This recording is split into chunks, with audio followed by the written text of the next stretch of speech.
پاکستان تحریک انصاف کے چیئرمین عمران خان اور مسلم لیگ نون کی chief organiser Maryam Nawaz Twitter پر ایک دوسرے کو تنقید کا نشانہ بنایا ہے۔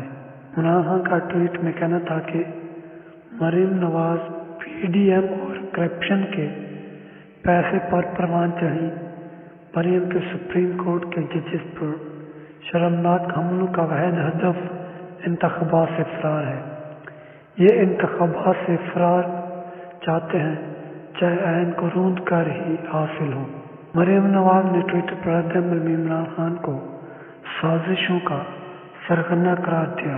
مریم نواز کا ٹویٹ میں کہنا تھا کہ تمہاری چیزیں غلط نہیں ہیں کیونکہ تم سازشوں کے سرغنے رہے ہو۔ نون لیگ کی چیف آرگنائزر کا مزید کہنا تھا کہ اب تم دیکھو اسی براڈ ٹوائلٹ نے تمہیں ہرا دیا، اب تمہارے جیسے لاڈلے اور پیادے ہمیشہ کے لیے دفن ہو جائیں گے۔